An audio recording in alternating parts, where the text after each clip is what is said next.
우리에게 주시는 하나님의 말씀을 함께 나누겠습니다. 구약성경 창세기 4장 1절에서 8절까지를 교독하겠습니다.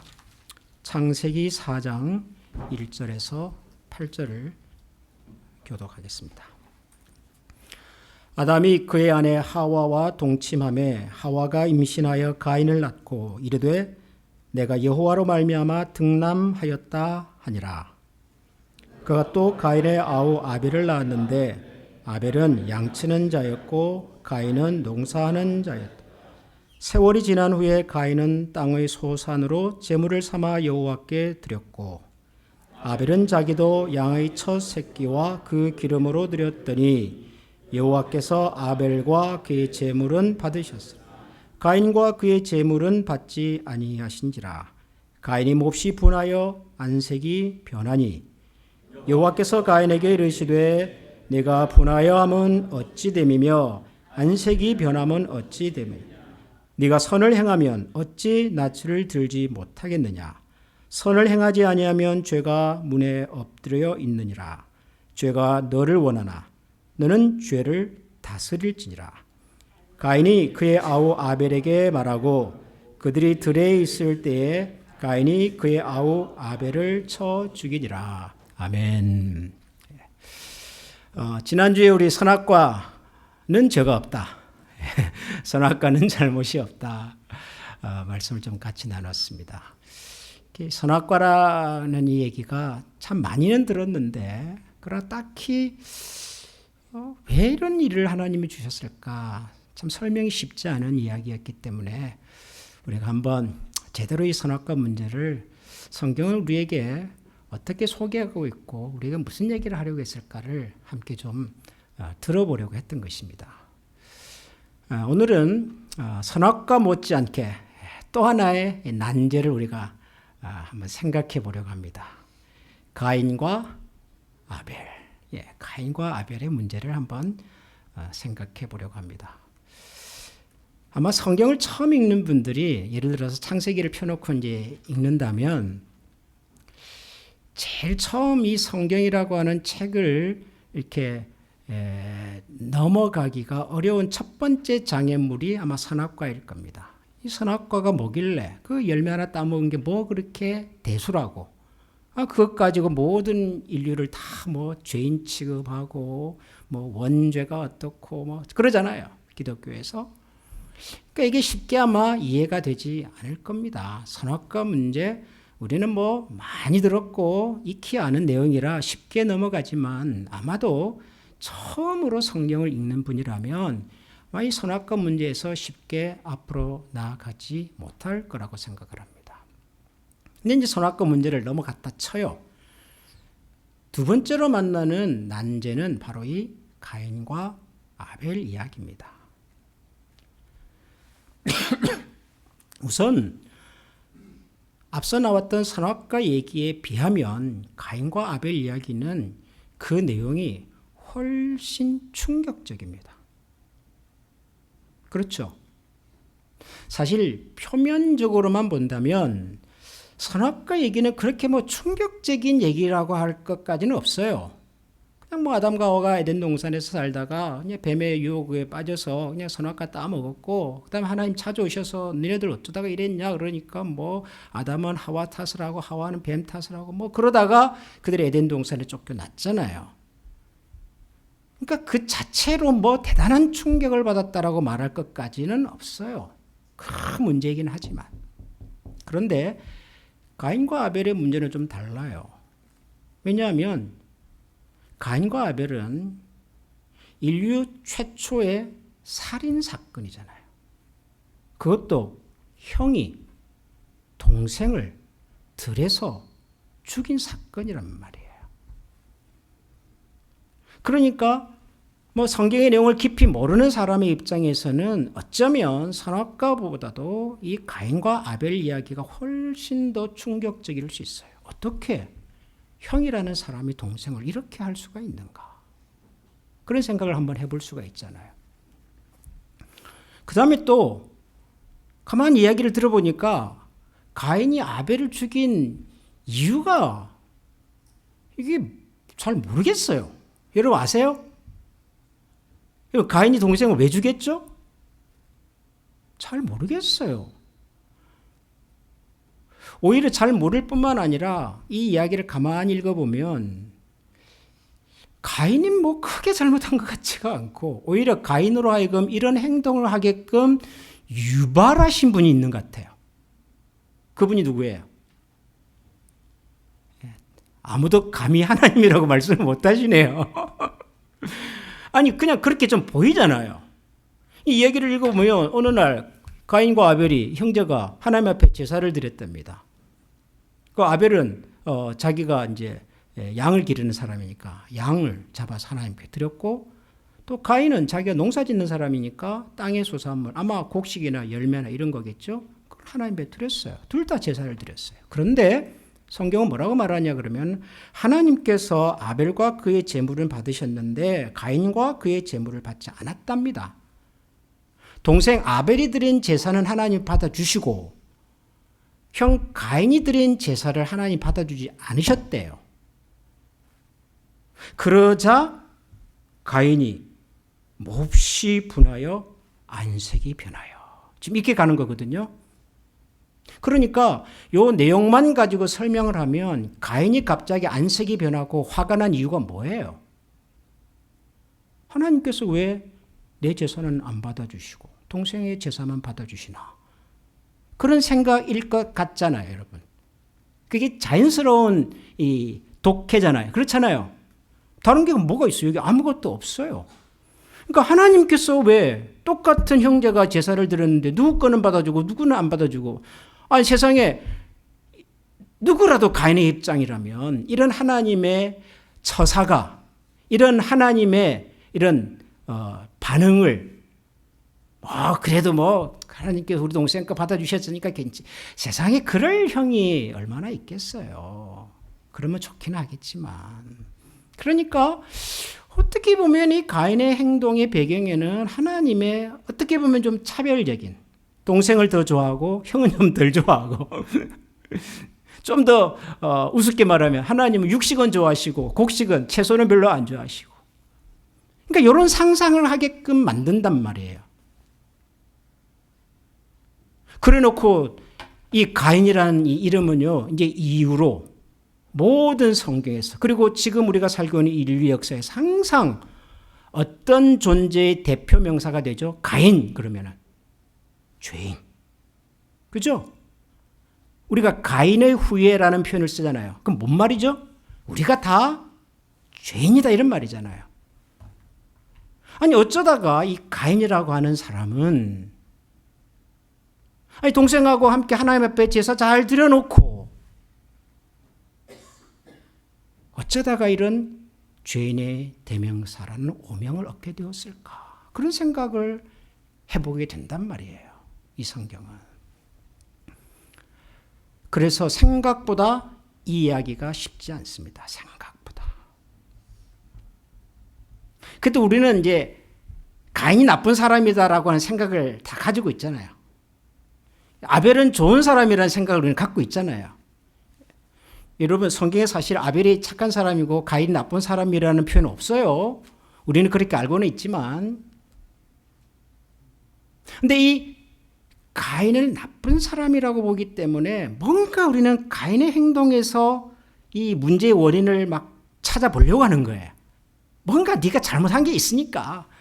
우리 지난달에 그 아침마다 성경 묵상했을 때 욥기 했잖아요. 욥이 친구들 얘기가 그거잖아요. 야, 네가 뭔가 문제가 있으니까 하나님이 그러시지. 네가 잘못 안 했는데 하나님이 그러시겠냐? 하나님은 선하신 분인데 이게 욥의 친구들의 일관된 주장이잖아요. 그러니까 우리도 가인의 이 이야기를 들으면 뭔가 가인에게 문제가 있으니까. 그래서 이제 찾아보는 거예요. 가인에게 뭐가 문제가 있을까? 여러분 가인에게 뭐가 문제가 있었죠? 아니 뭐가 문제가 있었다고 여러분 들으셨어요? 보통 가인과 아벨의 얘기를 할 때 가인의 문제를 얘기할 때 주로 어떻게 설명을 하죠 사람들이? 일단 재물 갖고 따져요. 재물 갖고. 우선 이런 설명이 있어요. 동생 아벨은 양을 잡아서 드렸잖아요. 희생의 제사잖아요. 동물을 잡는다고 하는 것은. 그 하나님이 정하신 제사법에서 제일 중요한 게 희생 제사란 말이에요. 목숨을, 생명을, 피값을 대신하고. 반면에 가인의 제물은 뭐죠?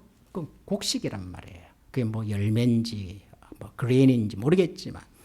그러니까 일단 제물에 좀 차이가 있다. 아벨이 드린 제물을 하나님이 더 좋아하신다. 희생이 있는 거니까. 그렇게 설명하시는 분이 있어요. 뭐 그럴 수도 있겠죠. 그럴 수도. 근데 여러분 구약성경 레위기서 보면 하나님께서 정하신 제사법에는요. 동물 말고 곡식으로 드리는 제사도 있어요. 소제라고 해서 또 화목제 같은 경우 다 곡식, 소산을 가지고 하나님 앞에 드리는 제사거든요.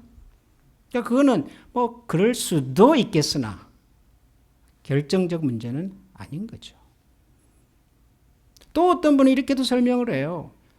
아벨은 성경을 보니까 양의 첫 새끼와 그 기름으로 드렸다 그러잖아요. 첫 새끼.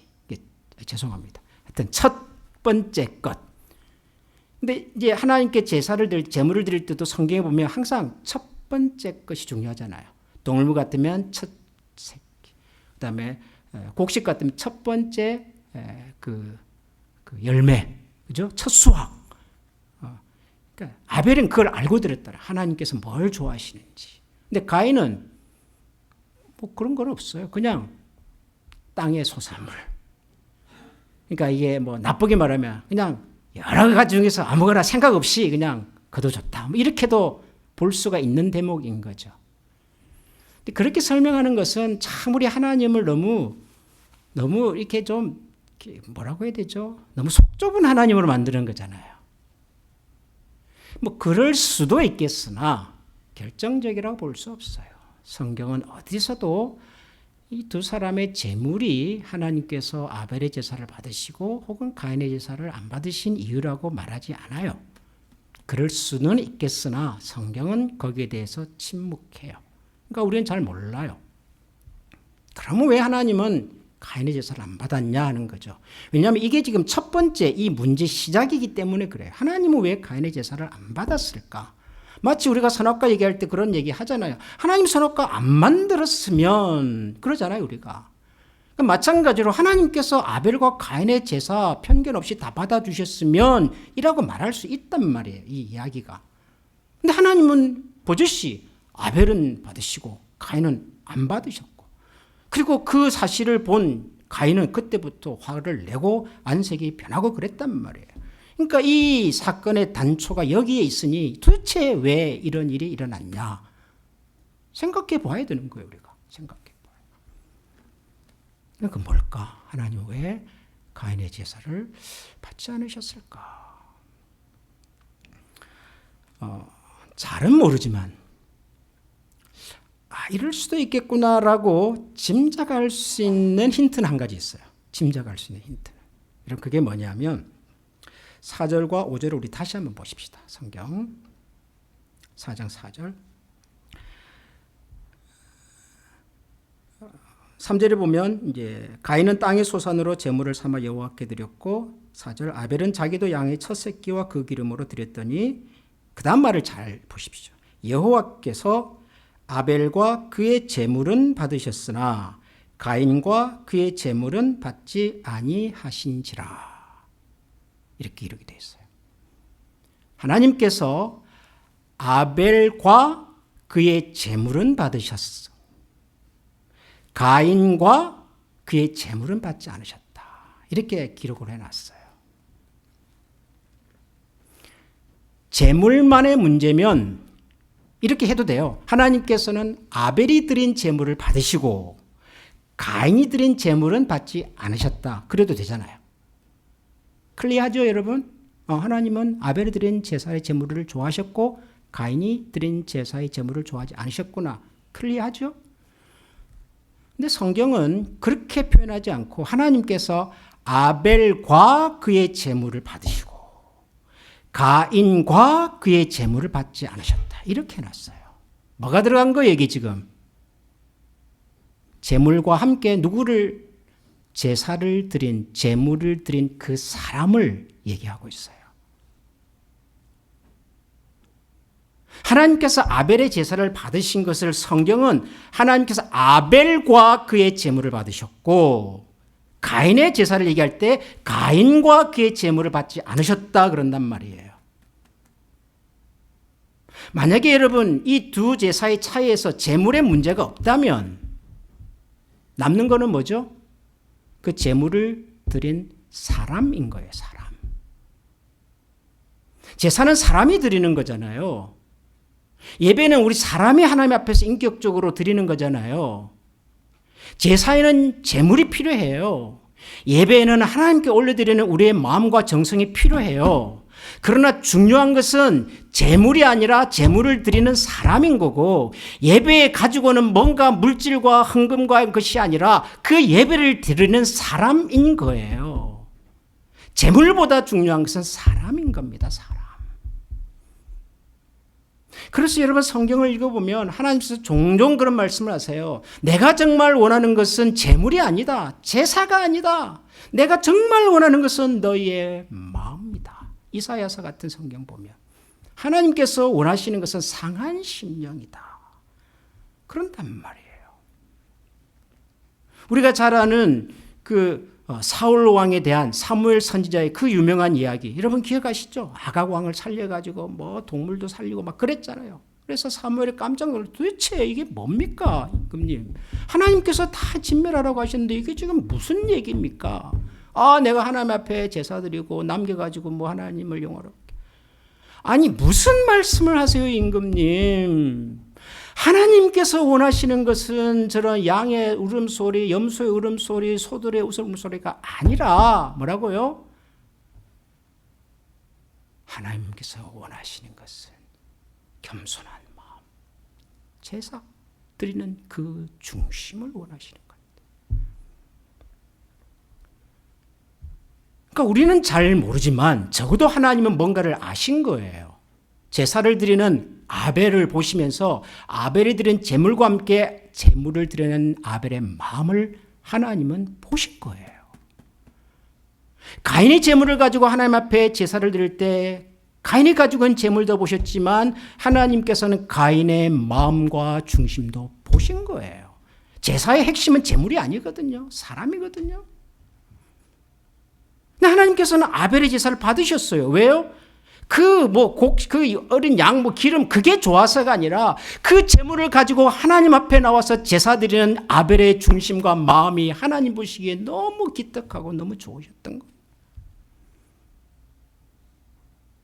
가인은요, 뭔지는 모르지만 하나님 보시기에 제물은 문제가 없는데 제사를 드리는 가인에게는 문제가 있는 거예요. 여러분 이것을 김 목사의 주관적인 설명이다 해석이다 그렇게 보실 수도 있겠으나 여러분 신약성경 히브리서에 보면 믿음을 얘기하는 장면에서 이런 구절이 하나 나와요. 믿음으로 아벨은 가인보다 더 나은 제사를 하나님께 드림으로 의로운 자라 하시는 증거를 얻었다. 그래요. 아벨이 하나님으로부터 의로운 자다. 하나님께서 아벨의 제사를 기쁘게 받은 이유를 아벨이 무슨 첫 양의 기름을 가지고 와서가 아니라 믿음으로 하나님께 제사를 드렸다라고 얘기를 해요. 그러면 아벨이 하나님 앞에 나와 제사를 드리는 그 자세와 태도는 적어도 믿음이었던 거예요. 하나님께서 보시기에. 하나님에 대한 감사고요. 하나님에 대한 신뢰고요. 오늘 우리가 찬양했던 것처럼 내가 살아온 모든 것이 하나님의 은혜였습니다. 그 은혜와 감사의 마음을 담아 하나님께 예물을 드립니다. 였던 거예요. 성경은 하나님은 아벨의 그 중심을 보신 거예요. 그런 태도를 그런 마음의 자세를 성경은 뭐라고 말하냐 그러면 믿음이라고 말하는 거예요. 믿음. 가인은 받지 않으셨어요. 왜요? 재물 때문에요? 아벨 같은 그런 믿음을 하나님은 가인에게서는 찾아보지 못하신 거예요. 이해가 되십니까, 여러분? 우리가 하나님을 영화롭게 하고 하나님을 기쁘게 하는 것이 재물이 아니에요, 여러분. 우리의 무슨 땀 흘리는 수고와 봉사와 노력이 아니에요. 필요하지만 더 중요한 것은 봉사하고 헌신하고 예배하는 내 마음, 내 중심이란 말이에요. 하나님을 우리가 어떻게 대접하는가가 중요하단 말이에요.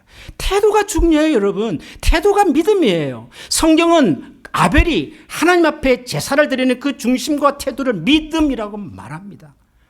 여러분, 우리의 믿음의 내용이 뭔 줄 아십니까? 하나님을 대하는 우리의 마음가짐이라고요. 태도라고요. 믿음이 다른 게 아니에요. 성경 많이 읽으면 믿음이 좋습니까? 기도 많이 하면 믿음이 좋습니까? 헌금 많이 하면 믿음이 좋습니까? 뭐 선교지에 나가서 봉사하면 믿음 좋은 사람입니까? 그것도 하나의 믿음의 표식이기는 하나, 더 중요한 것은 우리가 하나님을 어떤 분으로 대접하냐 하는 말입니다. 우리가 하나님을 어떻게 여기고 어떻게 존귀 여겨드리고 어떻게 그 하나님의 말씀을 생명처럼 여기며 사는가가 믿음이란 말이에요. 믿음. 우리가 주일 아침에 나와서 예배 드립니다. 찬양하고 기도한단 말이에요. 믿음이 있으니까 나오시겠죠. 그런 나와 있는 것 자체가 믿음은 아니에요. 이 예배 시간에 내가 하나님을 어떻게 기억하고 생각하고 어떤 중심과 마음을 가지고 하나님 앞에 찬양하며 예배하고 있는가가 믿음이란 말이에요. 가인의 문제를 아시겠습니까, 여러분? 이미 가인에게 그런 유혹들이 있는 거예요. 왜 그랬는지는 모르겠어요. 그런데 있어요. 사실 가인 얘기를 하려면은 참 시간이 많이 필요한데 참 저의 딜레마가 뭐냐면 하다 보면 시간이 벌써 또 12시라, 11시라. 저는 이 가인 이야기를 읽으면서 가장 마음에 크게 와닿았던 구절은 사실은 7절입니다. 7절. 여러분 7절 창세기 4장 7절을 보십시다. 네가 선을 행하면 어찌 낯을 들지 못하겠느냐. 선을 행하지 아니하면 죄가 문에 엎드려 있느니라. 죄가 너를 원하나 너는 죄를 다스릴지니라. 하나님 다 아세요. 지금 다 보고 계세요. 가인의 마음속에서 어떤 생각들이 지금 막 일어나고 있는지 하나님 다 아세요. 왜 얼굴이 안색이 변했겠어요? 여러분 왜 얼굴이 안색이 변했어요? 왜 부부가 이게 잘하다 갑자기 욱해가지고 왜 그러세요? 아니 저도 좀 최근에 그런 일이 있어가지고 제가 찔려서 그래요. 아니 정상적으로 대화하다 갑자기 왜 혼자서 그냥 욱해가지고 토라지냔 말이에요. 뭐 찔리는 게 있으니까 그렇죠. 뭔가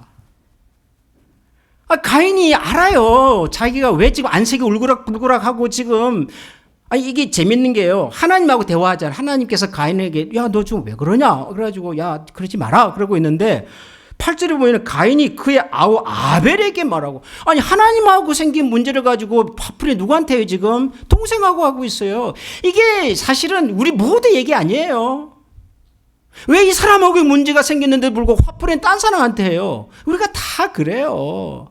항상 우리의 문제가 그래요. 누가 내 문제를 지적하잖아요. 그럼 그 문제를 대면하고 직면하고 정말 나한테 그런가라고 생각하기보다는요. 일단 우리는 누군가에게 핑계를 해요. 내가 뭘 잘못해서 당신의 말투가 누가 이렇게 해서 항상 우리는 핑계해요. 핑계. 근데 그럴 수 있어요.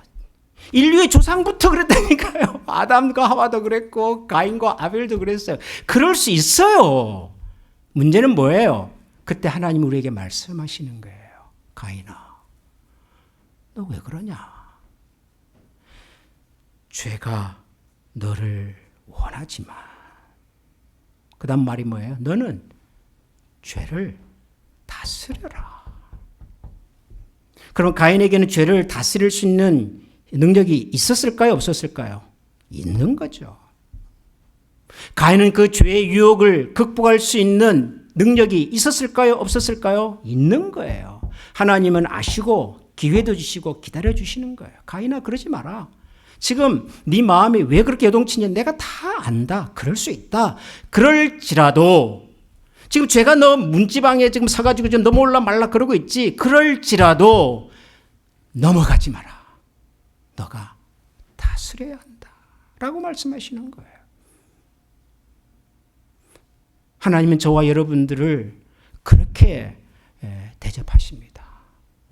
우리가 실수도 하고 넘어지기도 하고 내가 정말 어떻게 될지 막 혼란스럽고 복잡하고 하나님이 원하시는 것은 알겠으나 그러나 내 마음은 또 이것을 더 원해서 이러지도 저러지도 못하고 있는 순간을 하나님 다 아신단 말이에요. 그때 하나님 우리에게 뭔가 말씀하세요. 김 목사, 내가 안다. 네가 얼마나 힘들고 고민스럽고 이 상황이 애매한지 내가 알지만 그러나 너는 죄를 다스려라 그러신단 말이에요. 하나님께서. 그럼 그 결정은 내가 하는 겁니다. 그 선택은 내가 하는 겁니다. 우리의 죄에 대해서 여러분 핑계하지 말아야 합니다. 우리의 실수에 대해서 핑계하지 말아야 합니다. 예, 하나님. 제게 있는 이 문제, 제 곁에 도사리고 있는 이 유혹, 정말 이 혼란스러운 상황, 저 스스로는 판단할 수도 결정할 수도 없지만 하나님께서 제 마음을 다스려 주십시오. 하나님의 선하심을 따라 결정할 수 있도록 하나님 저에게 용기를 주십시오. 그러자는 거죠. 그러자는 것. 가인의 실패를 보면서 가인의 이 죄를 보면서 우리는 가인의 길이 아닌 하나님이 기뻐하시는 길로 좀 가보자는 거예요. 우리의 인류의 조상들이 실패했다고 우리가 똑같이 실패의 길로 따라갈 필요는 없어요. 하나님 우리에게 또 다른 길을 만들어 주시니까 예배하시는 분이니까. 사랑하는 우리 한미 가족 여러분, 모르겠어요. 저와 여러분의 삶 속에 어떤 유혹이 있는지, 어떤 어려운 결정이 도사리고 있는지 모르겠어요. 그런데 이거는 기억하십시다. 하나님은 저와 여러분의 마음을 다 아십니다. 혹시 우리가 첫 단추를 잘못 꿰었어도 그래도 하나님 기회를 주셔요. 찾아오신다니까요. 그때 그 하나님의 음성을 들으시고 정직하게 나가셔서 내 마음의 소욕이 아니라 하나님의 원하심을 따라서 결정하고 따라갈 수 있도록 오늘도 은혜를 구하고 지혜를 구하고 믿음을 구하고 용기를 구하는 그런 우리가 되기를 주님의 이름으로 축원합니다. 우리 이 시간 한번 다 같이 마음을 모아 기도하십시다. 어렵습니다, 여러분. 그 어느 때보다도 어려운 시대를 우리가 살고 있습니다. 개인적으로도 그렇고 우리가 살아가는 세상도 그렇고 미국과 대한민국의 여러 상황들도 그렇고 우리가 살고 있는 이 창조 세계, 이 자연의 질서도 그렇고 모든 것이 어렵습니다. 하나님, 이 어려운 상황 속에서 우리가 무엇을 바라보고 어떤 선택을 하고 어떤 결정을 해야 할지 오늘도 저희들에게 지혜를 주시고 하나님께서 우리에게 들려주시는 음성을 크게 듣고 그 음성 앞에 믿음으로 나아갈 수 있도록 도와주십시오. 우리 이 시간 이런 마음으로 한번 다 같이 기도하겠습니다. 기도합니다. 하나님 아버지 감사합니다. 하나님의 자비와 사랑하심으로 하나님 저희들을 이렇게 도우시는 하나님 저희들이 바라보기를 원합니다. 하나님 우리에게는 주님의 그 충만하심 하나님 우리 가운데 있으니 주님께서 기억해 주시고 마음의 소원을 따라서 하나님을 바라볼 수 있는 자리에 하나님 저희들을 세워주시옵소서. 그리하여 주님의 우리 이 시간 다 같이 찬양하겠습니다. 나의 가는 길 주님 인도하시네.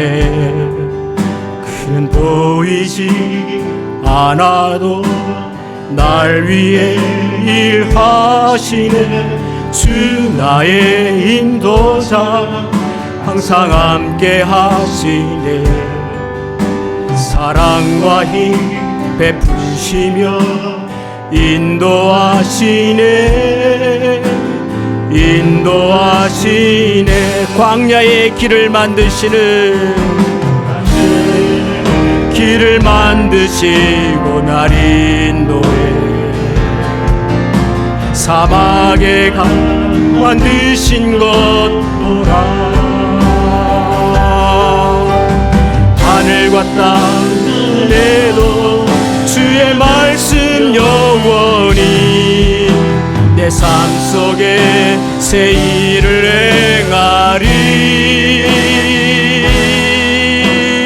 나의 가는 길 주님 인도하시네. 그는 보이지 않아도 날 위해 일하시네. 주 나의 인도자 항상 함께 하시네. 사랑과 힘 베푸시며 인도하시네. 인도하시네.